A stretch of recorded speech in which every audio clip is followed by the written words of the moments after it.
Hello students, welcome back to your own learning platform Vedika Commerce classes. Today we are going to cover an important topic of cash flow, that is dividend. Dividend होता क्या है?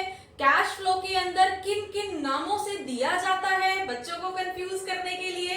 कभी इसको proposed बोल दिया जाता है, कभी डिविडेंड पेड बोल दिया जाता है, कभी पेएबल के नाम से आपको दिया जाता है, कभी फाइनल डिविडेंड के नाम से दिया जाता है, कभी इंटरिम डिविडेंड के नाम से दिया जाता है। कई बार आपके क्वेश्चन के अंदर डिविडेंड का पॉइंट मिलता है और जब तक आपको क्लियर नहीं होगा कब किस टर्म को किस तरह से ट्रीट करना है कैश फ्लो के अंदर, तब तक आप कर नहीं पाओगे क्वेश्चन। तो उसी कंफ्यूजन को दूर करने के लिए, इजी करने के लिए आज हम इस क्लास के अंदर डिविडेंड कवर करने जा रहे हैं। चलिए, without wasting time let's start our topic. Now dividend is usually given by the name of final dividend और इंटरिम डिविडेंड।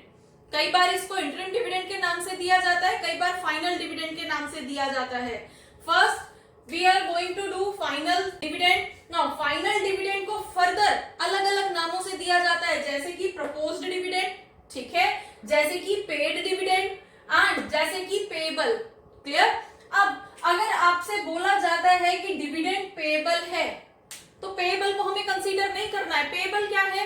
पे करना है, एक कंटिंजेंट लायबिलिटी है फर्म के ऊपर कि फर्म को डिविडेंड पे करना है। लेकिन अगर हम कैश फ्लो की लैंग्वेज में देखें तो क्या हमारा कैश आउटफ्लो हुआ है? नहीं हुआ। जब होगा तब रिकॉर्ड कर देंगे। अभी पेएबल की कोई रिकॉर्डिंग नहीं करनी है तो इसकी कोई भी एंट्री नहीं होगी आपके क्वेश्चन के अंदर। अब जो बचे हुए हैं प्रपोज्ड और पेड, इनकी एंट्री कब कैसे होती है उसको अब हम यहाँ पे करेंगे। नाउ अब सबसे पहले तो हम कैश फ्लो स्टेटमेंट के अंदर डिविडेंड की एंट्री तब करते हैं जब हमारे पास जो क्वेश्चन दिया गया है उसके अंदर सरप्लस हो। ठीक है, अब सरप्लस अगर क्वेश्चन के अंदर दिया गया है तो हम डिविडेंड की एंट्री करेंगे, अदरवाइज नहीं करेंगे। यहाँ पे ध्यान देना है बच्चों, क्योंकि कई बार जो क्वेश्चन है वो आपको नेट प्रॉफिट के नाम से दिया जाता है, profit for this year, profit for previous year, और फिर आप डिफरेंस निकाल के प्रॉफिट से अपना ऑपरेटिंग एक्टिविटी कैश फ्लो और अदर एक्टिविटीज से आप कैश फ्लो कैलकुलेट करते हैं। ठीक है, तो हमें अगर नेट प्रॉफिट या प्रॉफिट के नाम से क्वेश्चन दिया गया है तो हमें डिविडेंड की कोई एंट्री नहीं करनी है। सिर्फ फाइनेंसिंग एक्टिविटी में जाके हम एडजस्ट करेंगे डिविडेंड को, उससे पहले कोई एडजस्टमेंट नहीं होगी। डन? लेकिन अगर क्वेश्चन में आपको सरप्लस दिया है, सरप्लस से क्वेश्चन आपका स्टार्ट हो रहा है, तो सरप्लस से पहले तो नेट प्रॉफिट पे आना पड़ेगा ना। नेट प्रॉफिट निकालने के लिए हमें क्या करना पड़ता है? हमें डिविडेंड रिजर्व जो मेंटेन किया है, देन हमारे पास जो हमने जो टैक्स प्रपोज किया था, अब टैक्स को किस तरह से ट्रीट करते हैं ये हम ऑलरेडी लास्ट क्लास के अंदर कर चुके हैं। अगर आपने नहीं देखी है तो एक बार वो क्लास देख लेना। ठीक है, देन एक्स्ट्रा ऑर्डिनरी आइटम्स को एडजस्ट करने के बाद में हमारे पास नेट प्रॉफिट आता है। Net profit before tax and extra ordinary item निकल के आता है, जिसको हम आगे फर्दर ऑपरेटिंग एक्टिविटीज से होने वाले कैश फ्लो के लिए यूज करते हैं। ठीक है, तो जब हमारे पास नेट प्रॉफिट ऑलरेडी क्वेश्चन के अंदर दिया गया होगा तो हम डिविडेंड को नेट प्रॉफिट के टाइम पे एडजस्ट नहीं करेंगे, सिर्फ फाइनेंसिंग एक्टिविटीज में एक्सपेंस शो करेंगे और वहां पे जाके माइनस करेंगे। यहाँ जब नेट प्रॉफिट हमारे पास ऑलरेडी है तो हमें उसको ट्रीट करने की जरूरत नहीं है। लेकिन अगर सरप्लस का क्वेश्चन दिया गया है तो पहले नेट प्रॉफिट निकालते time, net profit before tax and extra ordinary निकालते टाइम हमें डिविडेंड को वापस से प्लस करना पड़ेगा। क्लियर? चलिए नेक्स्ट, अब propose dividend of previous year is treated as paid in current year. अब जो पिछले साल का प्रपोज्ड डिविडेंड था, लास्ट ईयर का डिविडेंड कुछ प्रपोज्ड था और करंट ईयर में भी आपको कुछ प्रपोज्ड दिया गया है। ठीक है, तो नॉर्मली स्टूडेंट्स क्या करते हैं, प्रीवियस में से करंट को माइनस कर देते हैं और जो डिफरेंस आता है उसको यहाँ पे एडजस्ट कर देते हैं, शो कर देते हैं। जैसे हम टैक्स का ट्रीटमेंट करते हैं, प्रोविजन फॉर टैक्स, बेटा प्रोविजन फॉर टैक्स का ट्रीटमेंट अलग होता है, उसको हम करंट में अपना प्रीवियस को माइनस करके एडजस्टमेंट कर सकते हैं। लेकिन डिविडेंड के केस में हम कभी भी प्रीवियस या करंट ईयर के अमाउंट को माइनस नहीं करते हैं, ठीक है। कभी भी यहाँ पे दोनों ईयर के डिविडेंड को एडजस्ट नहीं किया जाता है। सिर्फ और सिर्फ जो प्रीवियस ईयर का डिविडेंड था प्रपोज्ड वाला, हम प्रपोज्ड की बात कर रहे हैं, ठीक है। तो प्रपोज्ड वाला जो भी अमाउंट था प्रीवियस ईयर का, उसको इस करंट ईयर में पेमेंट माना जाएगा। चाहे क्वेश्चन के अंदर आपसे बोला गया है कि प्रीवियस डिविडेंड को पे कर दो, चाहे कुछ भी नहीं बोला गया है, सिर्फ इतना बोला है कि प्रीवियस ईयर का provision for dividend was this much, बस, और कुछ नहीं बोला है, तो भी आप प्रीवियस ईयर के प्रपोज्ड डिविडेंड को इस साल पेड करोगे, ठीक है। तो फाइनेंसिंग एक्टिविटीज में उसको पेड दिखाना है, और जब अगर सरप्लस का केस है तो नेट प्रॉफिट निकालने के लिए उसको प्लस करना है। Next is proposed dividend of current year is not to be treated anywhere in cash flow statement। अब करंट ईयर का जो भी प्रोविजन दिया गया है डिविडेंड के लिए, प्रपोज्ड डिविडेंड आपको क्वेश्चन के अंदर दिया गया है, वो अमाउंट क्वेश्चन के अंदर कहीं भी ट्रीट नहीं होगा।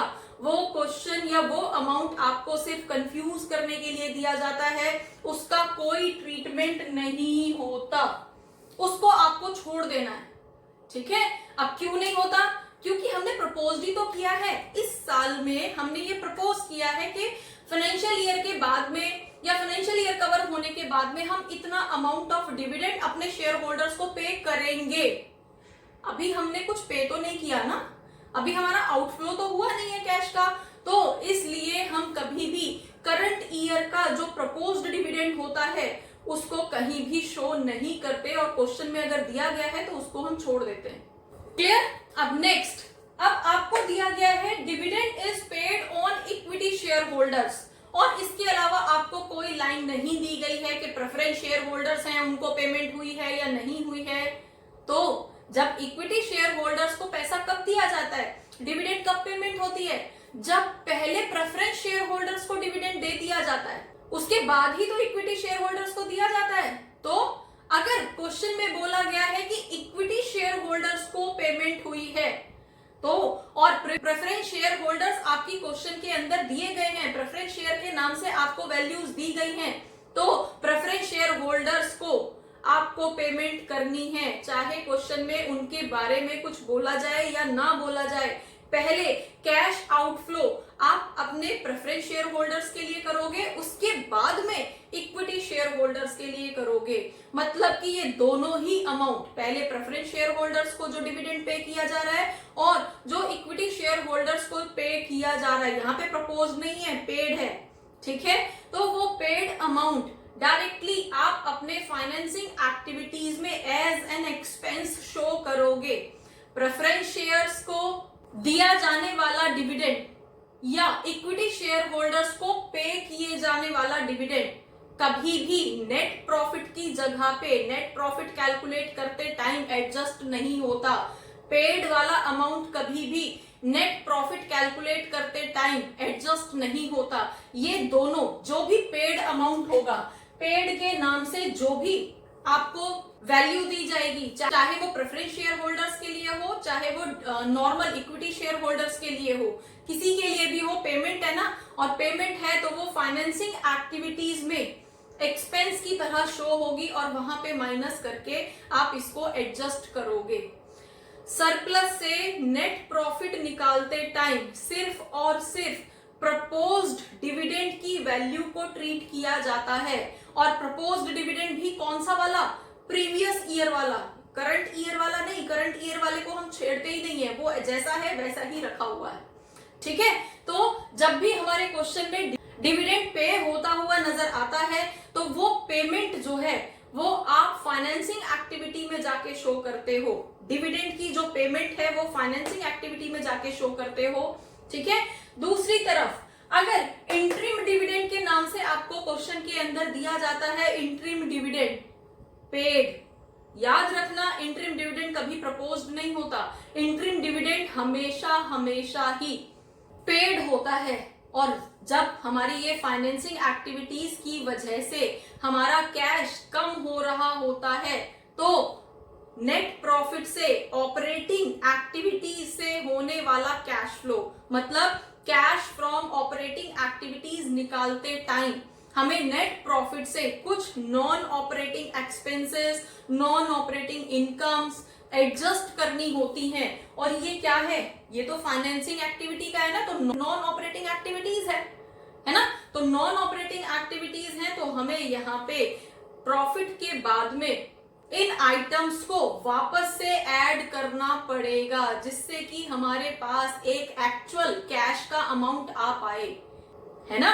अब इन सब एक्टिविटीज की वजह से ये जो डिविडेंड हमने पे किया है उसकी वजह से हमारा कैश कम हुआ था, ठीक है, तो वो वापस से हम ऐड बैक कर देते हैं अपने प्रॉफिट के अंदर, तब जाके हम आगे अपने ऑपरेटिंग एक्टिविटीज को मूव करते हैं। तो होपफुली डिविडेंड को किस तरह से एडजस्ट किया जाता है कैश फ्लो स्टेटमेंट के अंदर आपको समझ आया होगा। कुछ माइनर सी चीजें जो डिविडेंड के अंदर बच्चों को ध्यान में रखनी होती हैं आपको समझ आया होगा। For more keep watching, keep learning. Thank you.